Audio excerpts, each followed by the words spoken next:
Hello beautiful souls, welcome to my YouTube channel. Video को शुरू करने से पहले मेरे व्यूवर से एक रिक्वेस्ट, वीडियो को शुरू से अंत तक पूरा देखें ताकि वीडियो में दिया जाने वाला मैसेज आपको अच्छे से समझ में आ सके। Thank you guys. आपने देखा होगा कि जब भी आप अपने घर से बाहर वेकेशन पर जाते हैं तो आप अपने आप को बड़ा ही फ्रेश फील करते हैं। आपके साथ वही फैमिली मेंबर्स होते हैं जिनके साथ आप घर में होते हैं। इनके साथ आपने वेकेशन का जितना भी टाइम बिताया होता है वह बड़ा ही मेमोरेबल रहता है। उसके अंतर्गत आपने बड़े ही प्यारे मोमेंट्स शेयर किए होते हैं जिनकी प्यारी सी यादें आप फोटोज और वीडियोस में भी रिकॉर्ड करके रखते हैं। फिर ऐसा क्या होता है इन्हीं लोगों के साथ जब आप घर में होते हैं, तब आपके विचार एक दूसरे से टकराते रहते हैं और अननेसेसरी घर का माहौल डिस्टर्ब हो जाता है।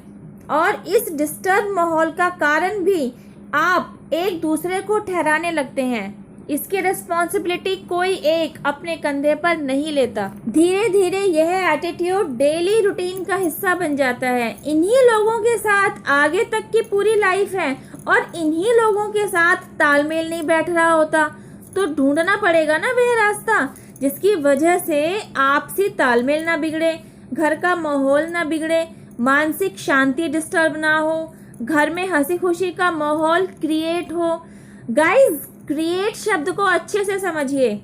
क्रिएट शब्द का मतलब है कुछ बनाना। अब वह माहौल हो सकता है या कोई प्रोडक्ट हो सकता है या कोई सिचुएशन हो सकती है, कुछ भी। मतलब क्रिएट करने वाला कहलाएगा क्रिएटर। छोटी सी बात समझिए, घर में अगर हंसी खुशी का माहौल क्रिएट करने में आप अपने आप को क्रेडिट देते हैं कि this is just because of me, I have done it, तो अगर किसी वजह से घर का माहौल डिस्टर्ब हो जाए, कभी इसका क्रेडिट अपने आप को दिया है? नहीं दिया ना। कभी कहा है it's all because of me? कुछ बुरा होने का क्रेडिट सामने वाले को ही दिया जाता है, it's all because of you. अब जानिए उस सिचुएशन को जब माहौल के बिगड़ने का या किसी काम के बिगड़ने का कसूरवार आपको ठहरा दिया जाता है, आपको ठहराया जा रहा है, तो सोते जागते उठते बैठते वही बातें आपके दिमाग में चलती रहती हैं। इससे क्या होता है, आप मेंटल इलनेस के शिकार होने लगते हैं। और अगर इसमें आप लापरवाही बरतते हैं, यह कंटिन्यू रहता है, तो धीरे धीरे आप डिप्रेशन के शिकार भी हो सकते हैं और फिजिकल इलनेस का भी आप शिकार हो सकते हैं। मतलब धीरे धीरे आप शारीरिक रूप से भी बीमार होने लगते हैं। यही है वो तमाम सिचुएशंस जिनके चलते इनर वर्क एक महत्वपूर्ण रोल प्ले करता है। जब आप इनर वर्क को एज अ की अपनी लाइफ में शामिल कर लेते हैं, तब आपकी लाइफ में मिरेक्युलस चेंजेस आना शुरू हो जाते हैं।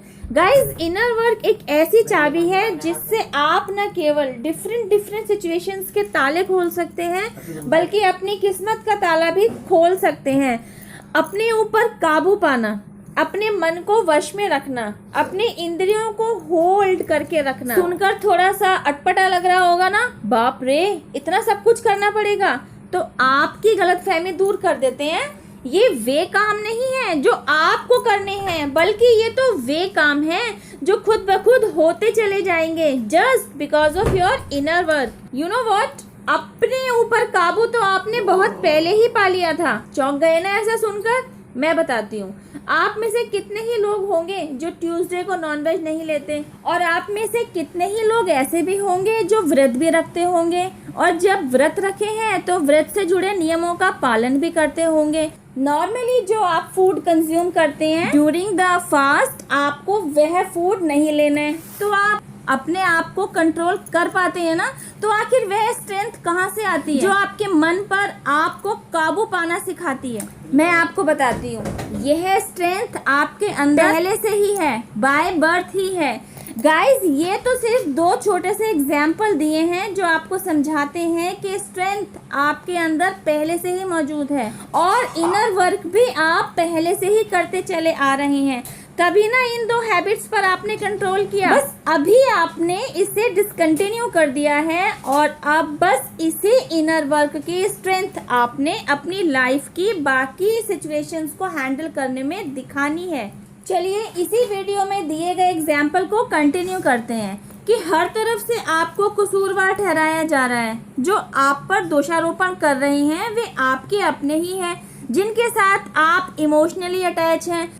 अब आप सोचेंगे कि जब आप मेंटल लेवल पर ही डिस्टर्ब हैं तो इनर वर्क पर कंसंट्रेट कैसे कर पाएंगे। घबराइए नहीं, कर पाएंगे, क्योंकि यही वो सही वक्त है जहां आपको इनर वर्क की ज़रूरत है। इन सिचुएशन से ओवरकम करने के लिए ही इनर वर्क रामबाण की तरह काम करता है। जब भी आप अपने आप को तनाव में पाएं तो बस मन ही मन में ये शब्द दोहराते रहिए, I am blessed and peaceful, I am blessed and peaceful. Even घर का कोई भी काम कर रहे हैं आप, उसे कंटिन्यू करने के साथ साथ आप इन 2-3 शब्दों को दोहराते रहिए। दूसरा काम जो आपने करना है, इस प्रैक्टिस के साथ साथ अब आपकी लाइफ में नेक्स्ट चैप्टर में जब भी कोई बात आपके सामने आ रही है उस पर आपको फौरन रिएक्ट नहीं करना है। अपने दिमाग को हमेशा मैसेज भेजते रहिए, I am blessed and peaceful, I am blessed and peaceful. आप जानना चाहेंगे ना इससे क्या होगा, मैं बताती हूँ। ऐसा करने से ही आपकी लाइफ में मिरेक्युलस चेंजेस आने शुरू हो जाएंगे, जिसके साक्षी आप खुद होंगे। इवन कंफर्मेशन देंगे आपके ही साथ रहने वाले लोग, जब वे नोटिस करेंगे कि आपको डांटने या किसी सिचुएशन को बिगाड़ने का उत्तरदायी ठहराने के बावजूद आप तनावग्रस्त नहीं दिखाई दे रहे हैं, बल्कि आपके चेहरे पर एक अलग तरह की चमक दिखाई दे रही है। और उन लोगों के लिए जिन्होंने आपके साथ बर्ताव अच्छा नहीं किया, फिर भी आप उन्हीं लोगों के साथ एज यूजुअल नॉर्मल एटीट्यूड ही दिखा रही हैं। उसमें किसी प्रकार की ना तो कोई चिड़चिड़ाहट दिखाई दे रही है और ना ही आपको गुस्सा आ रहा है। वे लोग न केवल आपकी स्ट्रेंथ को नोटिस करेंगे, बल्कि आपके अंदर आए बदलाव को भी देखकर हैरान होंगे।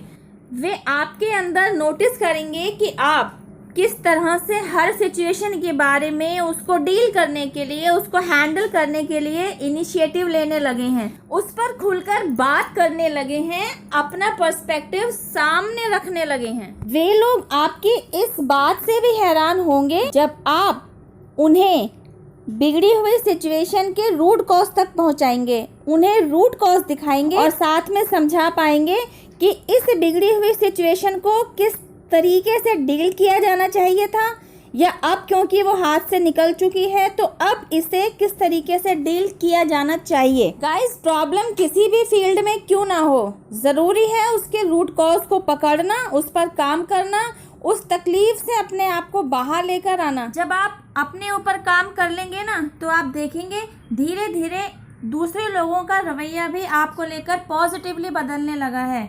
आपके घर का माहौल भी खुशनुमा बनता चला जा रहा है। इवन आप डे टू डे लाइफ में खुशियों को अपनी तरफ अट्रैक्ट करने लगेंगे। Choice is fully yours. Situation से घबरा कर भागना है, हार मान लेना है, या सिचुएशन के साथ डील करके जीत करके बाहर निकलना है। आई नो गाइज, आप फाइट करना ही चूज करेंगे। फाइट करने के लिए इनर स्ट्रेंथ चाहिए और इनर स्ट्रेंथ मिलेगी आपके अपने inner work. I hope guys आज के वीडियो में दिया गया मैसेज आपको कम्प्लीटली समझ में आया हो। फिर भी वीडियो से रिलेटेड कोई क्वेश्चन हो, you can ask me on comment box. अब मैं आपसे मिलती हूँ मेरी नेक्स्ट वीडियो में एक और ज़रूरी टॉपिक को लेकर। तब तक हैव पेशेंस, रब्बा खैर, जय माता दी, टेक केयर, बाय।